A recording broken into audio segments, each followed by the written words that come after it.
Welcome back, everybody. I'm Nicole Gerard, and this is the Vertical Mindset Podcast. In today's episode, Sasha Chomo sits down with Aitan Sharir and discusses organizational culture, but more specifically, why it matters and why it should matter to you in your business.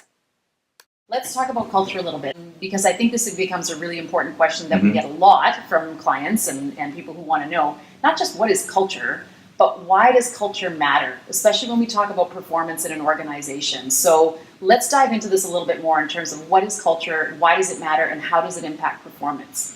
Okay, so when we look at what is culture, culture generally is the norms, the beliefs, the common language, the common speak, the common experiences, the common feelings that people have in a certain organization or in a team.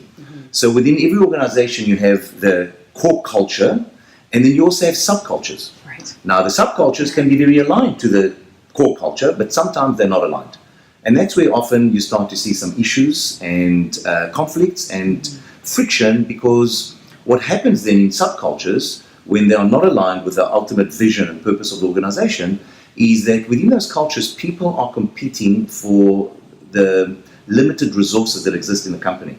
And when that happens, instead of us working collaboratively together to create something out there for the customer, what happens is we start to compete against one another, which means that our main focus is with one another and how do we manipulate and how do we get more, which means that we're not really co-creating, we're not really collaborating. And when organizational, corporate cultures start to have quite a bit of those subcultures that are not aligned and competing against one another, the ability of the organization to create the excellence that they want to is limited.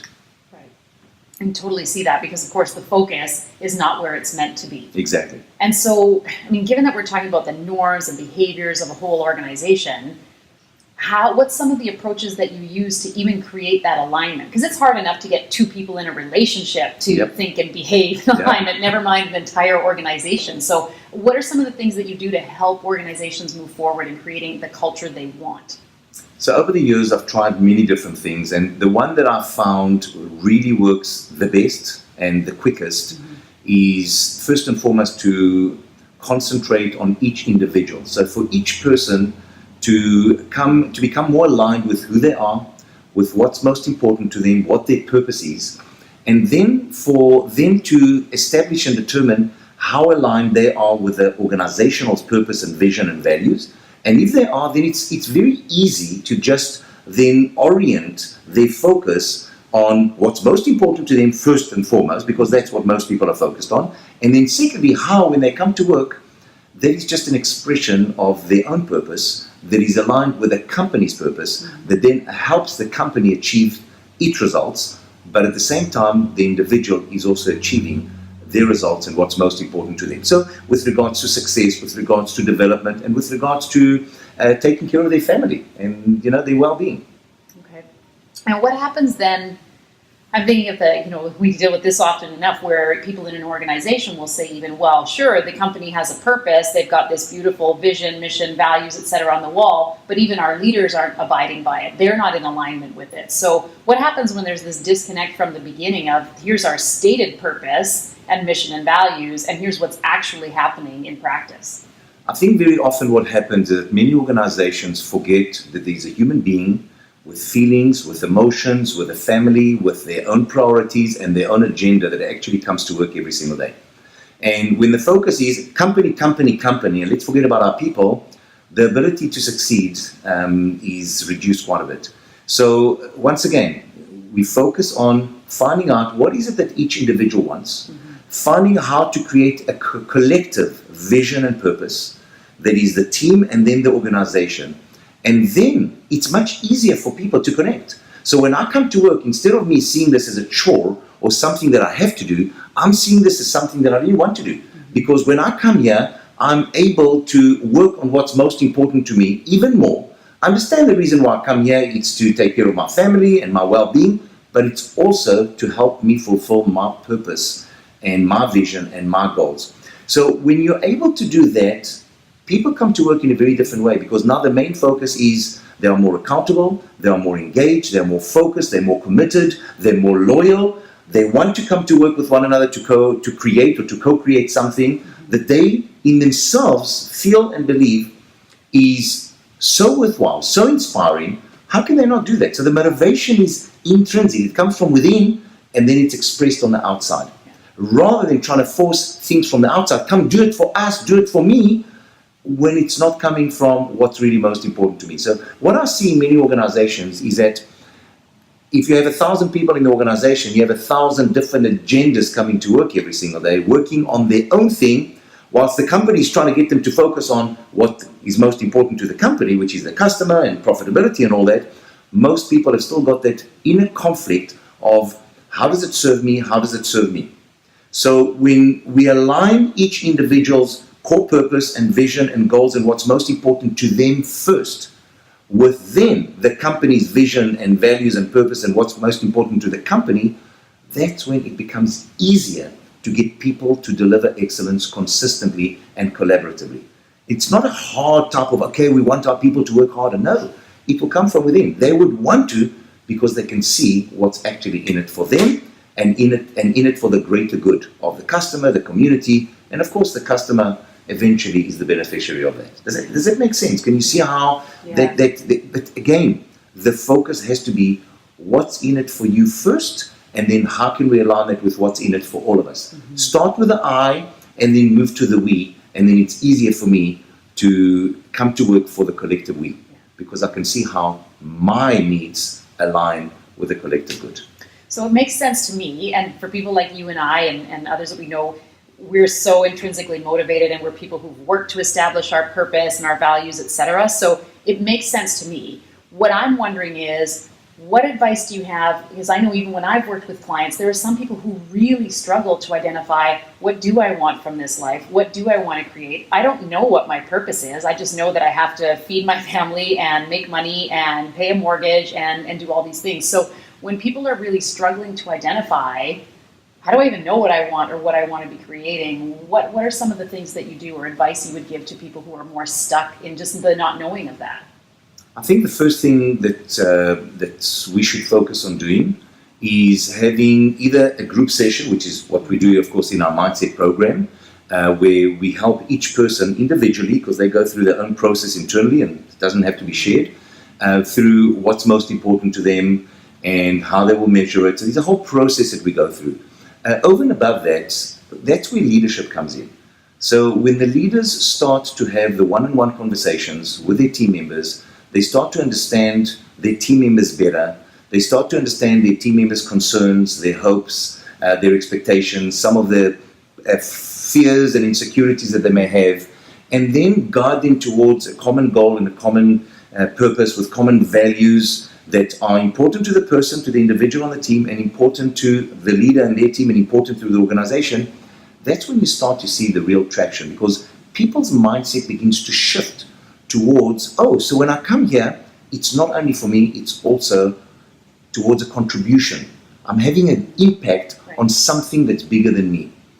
And that's where leadership comes in. That's why leadership is such an important part of the culture. And very often, a lot of managers or leaders don't understand the impact that they actually have. Yeah. Because people observe the leader. They are scanning the leader from head to toe. Mm-hmm. Is this a person that I am going to be willing to follow? Is this a person that can help me move between where I am and between where I want to be? Am I going to empower this person as my leader? Or is this person just saying one thing on the one hand and then doing another thing? And when I see this incongruency, then what happens is that I don't trust, and then I don't respect this manager who's telling me one thing and doing another thing, because I see them as a bit of a fake. And that's very difficult for staff members and for employees to actually follow this leader or this manager that's got a title, but is not really, or she's not really living up to those standards themselves. And at the same time, I think a lot of what we experience in both personally and even just in working with others is people believe in some ways that they're more vertical than they may well be, or they believe that they're doing, because they believe in and they know their intent, they think they're doing things with a certain impact, and in fact they're not having that impact at all. So The other part I get really curious about, and I'm always wanting to learn more of how do I do this work, both personally and with clients, is how do we help people really see themselves for the impact they're having? Not the impact that they wish they were having or they believe they might be having, but what's actually going on in terms of how they're showing up for other people. And I'm smiling because this is an interesting one, and it's obviously a common one, that because you think you are something does not mean that you are actually something. Because you think you're adding value and making a positive contribution, having a positive impact, does not at all mean that. And that's where having an authentic team culture where people will reflect back to you what their experience is of what your behaviors are, what the impact really is based on their experience. It doesn't mean that it's real, but for them it is really crucial. So this is where team accountability groups need to get together on a regular basis. This is, once again, where leadership comes in, and we put the mirror in front of one another. And initially, it takes quite a while to get used to this mirror in front of you, because there's a part of our mind, this little ego, that does not like to look in the mirror. Because the mirror reflects back to me how I really am on the outside, and very often it's very difficult for me to actually see it, especially when how I think I am and who I think I am is not in alignment with what the mirror is reflecting back. And that's why most people don't want to look in the mirror, because it causes quite a bit of discomfort. But I believe that when we can create a culture where everyone and everything is transparent, what you see is what you get. And it takes time to build that. That's part of our development of a culture of excellence. Then, first of all, things are so much easier, because I know that if I'm showing up in a specific way that I'm not able to see, because we all have blind spots, I know that you, Sasha, my colleague, my team member, or my leader will come and, in a respectful, supportive way, reflect that back to me, so that I can then go into this metacognition or third position perspective, look at it and see some things that I was not able to see in myself. And that in and of itself is where personal development and the best investment in myself comes from, where I can have my colleagues that I trust and respect reflect back to me things that I myself am not able to see. And when you have that type of culture, wow, it's a different story altogether. Because I know that when I come here, I know that you've got my back and I've got yours. I know that you are here to support me to be the best that I can be. I'm here to support you to be the best that you can be. And I know that in that type of co-creative conversation, there are no sacred cows. Okay? Everything's on the table. We are honest with each other. And you know what? Even if sometimes it doesn't feel that comfortable, that doesn't matter. That is secondary. Because primary, from a vertical perspective, it's moving forward and creating something that's meaningful to all of us becomes the most important thing. And secondary is how I feel. Because I'm more committed to creating and to growing and to developing collaboratively with others than I am committed to how I'm feeling right now. Because sometimes growth means discomfort. And top athletes actually understand this. Because in order to be at the top of your game, to get into that zone, into the flow, it means that some parts are going to be uncomfortable. So the question is, what am I going to be in service of? My feelings, comfort and discomfort, or moving forward and creating for the sake of the whole? Right. And that's a big decision that we need to make individually and then collectively as well. Yeah. And what strikes me is, I love what you say about this, because I think that's where I was just thinking as you were talking, where are people getting so stuck? Because intuitively, if I were to ask anyone, what's the kind of culture that you want, and do you want that honesty and transparency and respectful feedback and honest conversations, people will unequivocally say yes, and yet absolutely struggle to create that. And for me, it's this piece of the feelings always get in the way. Even if I think and believe in my mind that I want to create something wonderful, positive, collaborative, I still want to feel really good doing it the whole time. And for me, that's where people get really stuck, is they believe they might be in service of one thing, but their feelings are really driving the bus. Like, what have you experienced in terms of that disconnect of people say that they want, and I believe genuinely want it, and then what's actually getting in the way of making it happen? I think very often people are genuine about, this is what I want, and intellectually they understand it and get it because they can see the value of it. But what I've seen over the years is that there's quite a big gap in most people between their intellectual development and between their emotional development. So if you think about our educational system, the main focus is intellectual, cognitive development, being able to analyze, being able to cognitively understand, be able to interpret, be able to argue, be able to debate. All these are cognitive and absolutely very, very important for our survivability and for progress. But you see, most of our educational system has not really focused much on our emotional development.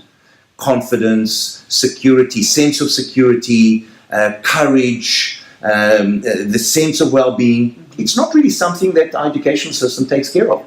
So what has happened is that we have really accelerated as Homo sapiens, as humans, we have accelerated our ability to cognitively understand things.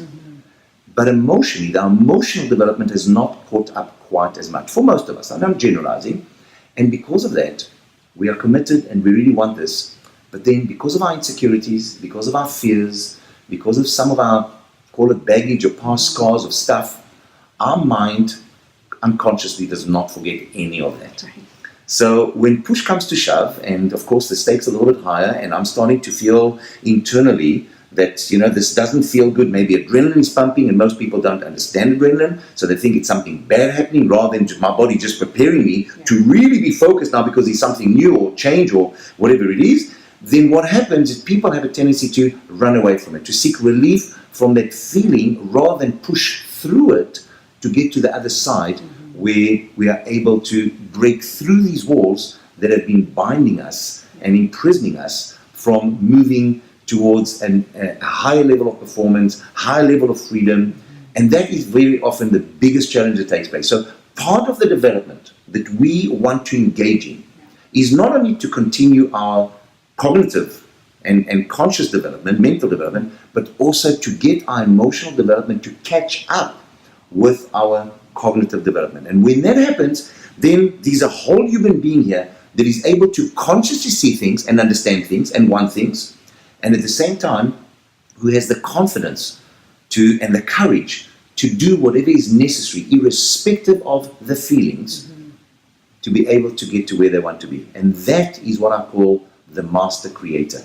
When you have developed into this master creator who is able to create whatever you set your mind to, irrespective of the comfort or the discomfort that may come along in this journey towards that. Wow. If you could offer any word of advice to any leader watching this video who is wondering about how do I go about even like trying to create the culture that I want in a culture that performs at peak levels consistently and sustainably, what advice would you give to those leaders? If there was one thing, you're limiting me, but if there was one thing, just one. The main thing would be spend more time with your people. Understand your people. Instead of seeing them as machines, understand who they are, what's most important to them, what drives them, what inspires them, what they fear most. And then when you understand that, create a structure and a system where you can actually activate them to move more towards what's most important to them, that is aligned with what's most important to you as the leader, the organization, and your customers.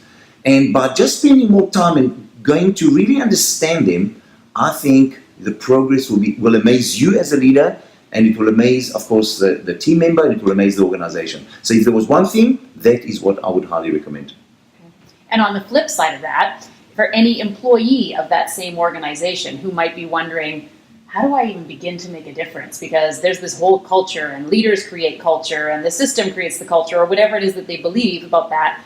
How do I go and make a difference when everyone around me maybe not, subscribing to what it is I want to create or the kind of culture I would want to be a part in, and I don't have any positional power? What advice would you give to that person? One thing? Okay. So one thing, get more in touch with who you are.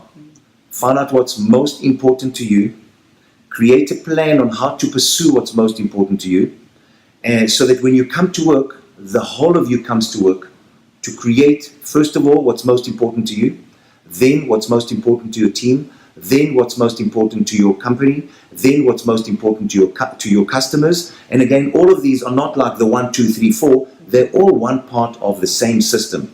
And when that happens, when you come to work, there's everything of you that comes to work. You are able to give 100%. you are able to fully engage, and you are on fire. You feel like you are lit up, and it's without anything from the outside actually having to light you up. It happens from the inside out. Yeah. And that is what I would jump out of bed every single day to go to work for. That's wonderful. Thank you. I feel lit up even just having this conversation. So thank you, Aiden. I think this helps give people even more of a sense of not just culture itself, but what is the actual mindset that helps create the culture that we most aspire and what it is we want to be creating in our organizations and in our lives for us as individuals. So thank you for sharing some of those thoughts with us today. You're welcome, Sasha.